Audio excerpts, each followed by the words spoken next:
What's up mga masters? Nandito na naman tayo sa panibagong araw, panibagong kabanata na naman ang pagsasama-samahan natin ngayon guys. Mga masters, okay lang po bang wag nyong skip ang mga ads sa aking mga videos? Salamat po talaga mga masters sa solid na pagsuporta po sa akin. Magandang gabi mga masters, bali ngayon po ay 4 na videos po ma-upload ko po sa aking YouTube channel. Tama nga mga masters, 4 na videos nga po ang ma-upload ko po.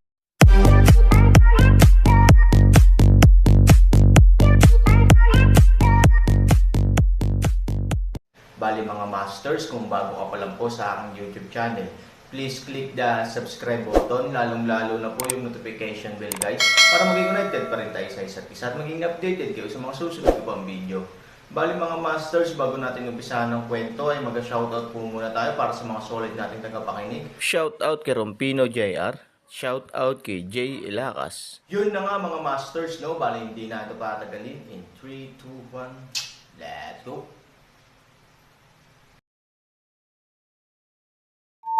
Kabanata 2376 hanggang 2400.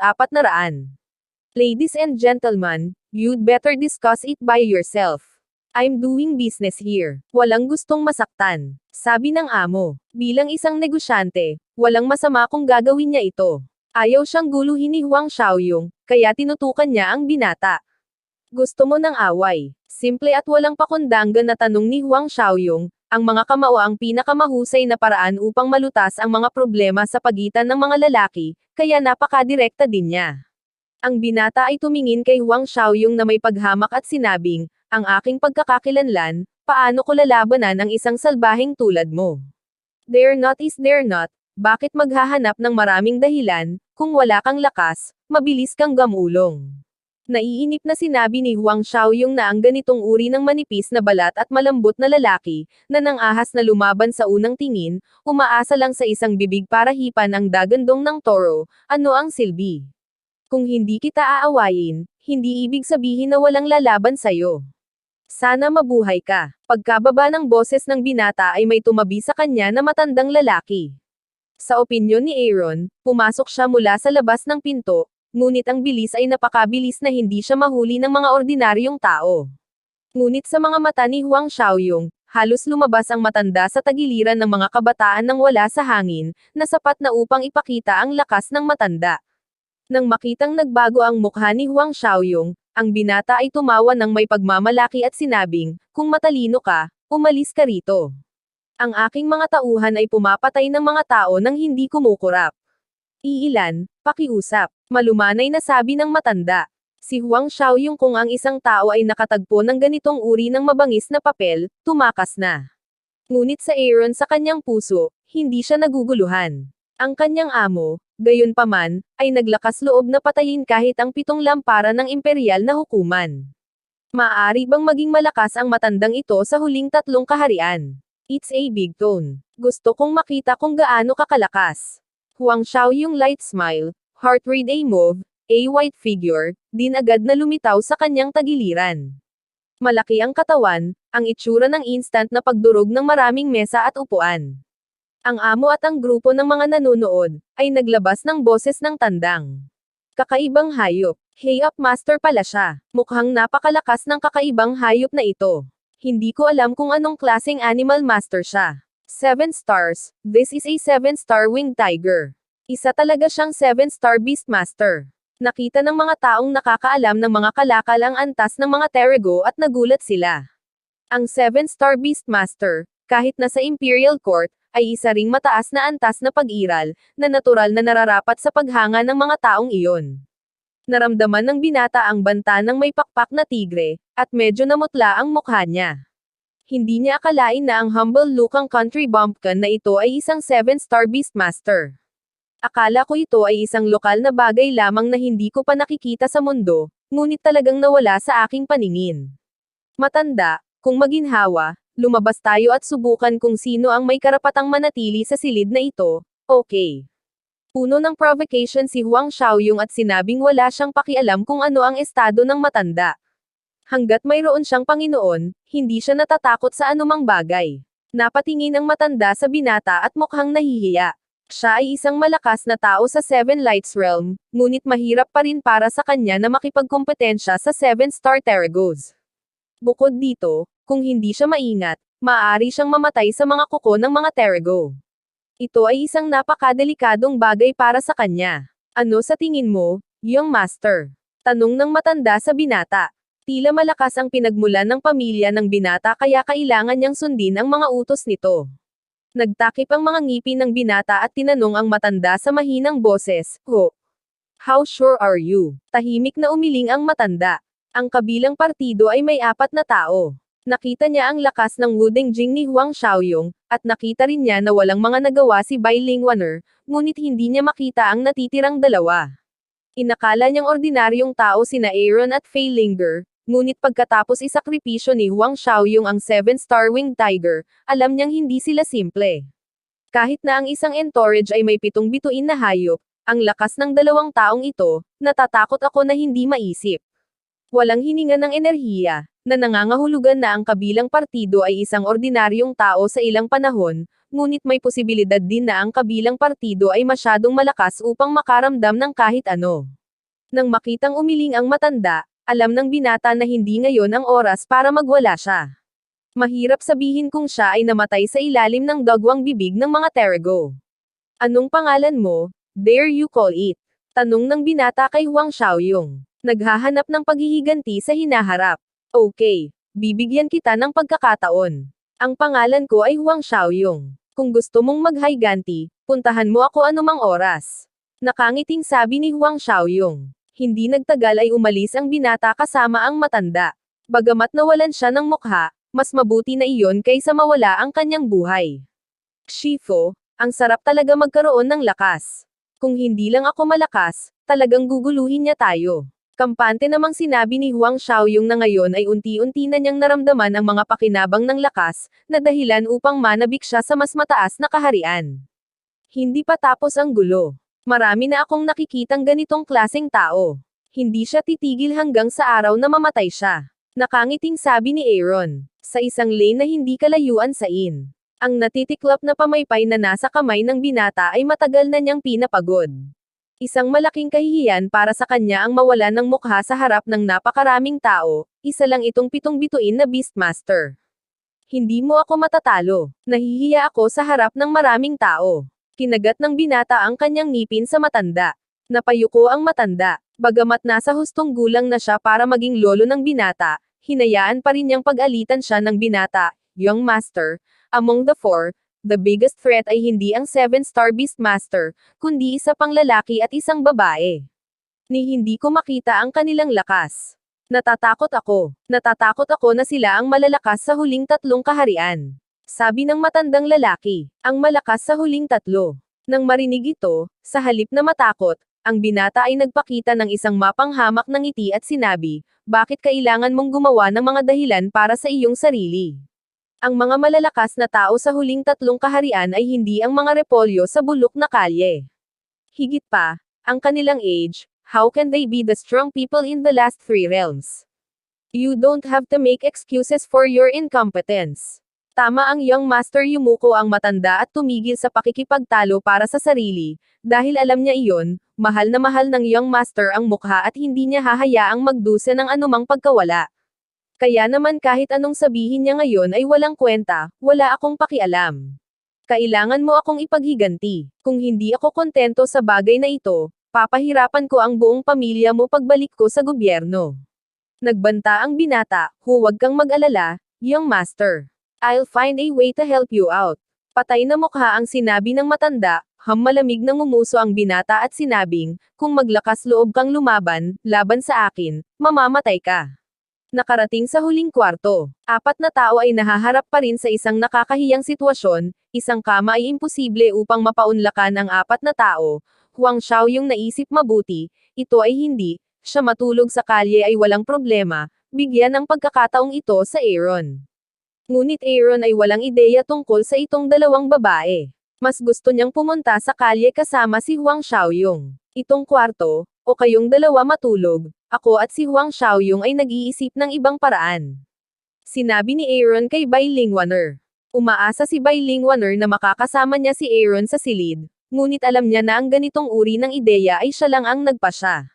Ang Aaron ay ganap na imposibleng sumang-ayon. Leave her alone. I don't like sleeping with strangers. Sinabi ni Bailing Warner, paano niya nagagawang matulog sa iisang kama kasama si Feilinger, na tinuturing si Feilinger bilang kanyang kaaway. Nang marinig ito, tumawa si Feilinger at dumiretso sa kama. Aniya, maraming salamat. I don't like sleeping with strangers. Hindi inaasahan ni Bailing Warner na si Feilinger ay magiging napakawalang galang. Nagalit siya saglit. Ngayon lang, nilinaw ng innkeeper na walang bakanteng silid sa Fengshan City. Ibig sabihin, kung hindi siya matutulog, natatakot ako na kailangan niya talagang matulog kasama sina Han Sanchen at Huang Xiaoyong. Anong kahihiyan? Ang naiinip na si Bailing Warner ay masasabi lamang ang ganoong pangungusap upang mapawi si Chi, ngunit nakakalungkot na ang epekto ay hindi masyadong maganda, at ang kanyang puso ay nakablock pa rin. Master, bakit hindi tayo lumabas at subukan muli ang ating kapalaran? Iminungkahi ni Huang Xiaoyong. Tumanggo si Han Sanchen. Bagamat ngayon lang nakapagdesisyon ang amo, walang ganap. Pumunta at subukan. Kung sinuswerte ka, baka makakita ka ulit ng kwarto. Nang umalis sila sa inn, ang mga kalye ay mataong, na hindi maihahambing sa Yanji River sa Shaolin City. Shifu, ang mga taong ito ay mayaman o mahal. Kung maaari silang maging Panginoon ng Fengshan City, dapat mayroong maraming pera. Sinabi ni Huang Xiaoyong nang may paghanga na ang kanyang ama ay ang Panginoon ng lungsod, kaya alam niya kung gaano karaming pera ang may dudulot ng isang maunlad na lungsod. Kunin ang lungsod ng Longyan bilang isang halimbawa. Hindi ito nabibilang sa isang malaking lungsod, ngunit malaki rin ang taunang kita. Bagamat ibinibigay niya ang pera sa 3 pamilya taon-taon, alam na alam ni Huang Xiaoyong ang bilang.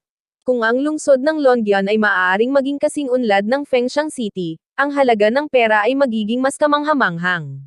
Mayroong libu-libong mga auction house, malaki at maliit, sa Fengtai Shopping Mall.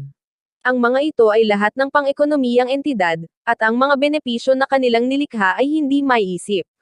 Nakangiting sabi ni Aaron. Nakakalungkot na ang mga punong lungsod ng ganitong uri ng malaking lungsod ay iginagalang ng emperador, ngunit hindi lahat ay maaaring gawin ito ng kusa.